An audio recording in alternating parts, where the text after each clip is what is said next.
24, this woman whom thou sawest is Zion, and whereas she said unto thee, even she whom thou seest as a city builded, whereas I say, she said unto thee that she hath been 30 years barren. Those are the 30 years wherein there was no offering made in her. But after, when was the offerings made in Jerusalem? With King Solomon took the throne and he built the tabernacle. He built the temple. And the temple was how long in building? That's 7 years.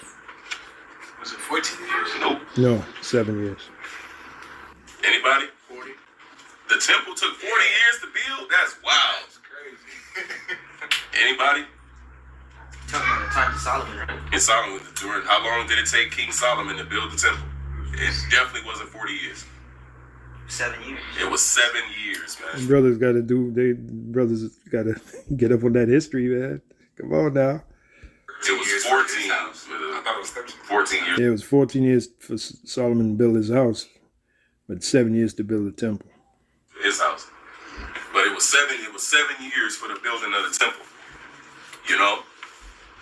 So from the time that King David moved, because he was reigning in Hebron for 7 years, and then he reigned in Jerusalem for 33 years, man.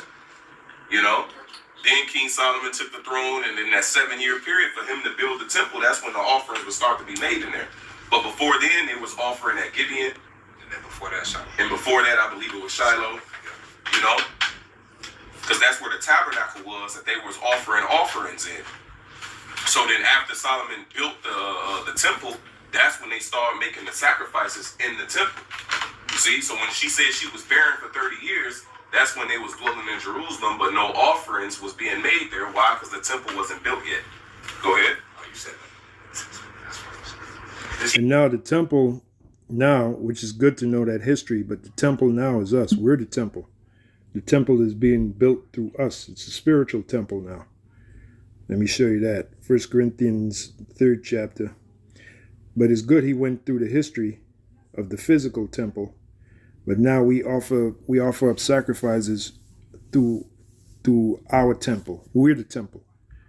And we offer up ourselves as a sacrifice to Yahweh Bar Shem Yahushai, a living sacrifice. And I'll get that next. But we are the temple. Here it is right here. 1 Corinthians 3:9. For we are laborers together with Yahweh Bar Shem Yahushai. Ye are the Most High's husbandry. Ye are the Most High's building. So we're the temple, we're the building, and we're being built spiritually through this knowledge, this truth. It's building us, it's building up the temple, the spiritual temple. Now let's go from there. We are offering up sacrifices on the spiritual temple, which we are. Let's go from there to Romans 12:1. Okay, look at the subheading. Dedicated service. See that? Dedicated service. So we got to be dedicated. And then the NLT side says a living sacrifice to the Heavenly Father. That's us. And the word sacrifice, if you know the meaning of your words, it literally means to make holy or to do holy. Sacra in the Latin/Italian is holy. Facere or facere, which means to do. All right, facere, so sacra facere, sacrifice, means to do holy or make holy.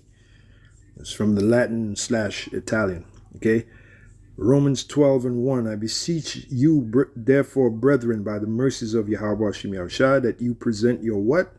Your bodies a living sacrifice, and that's what we've done.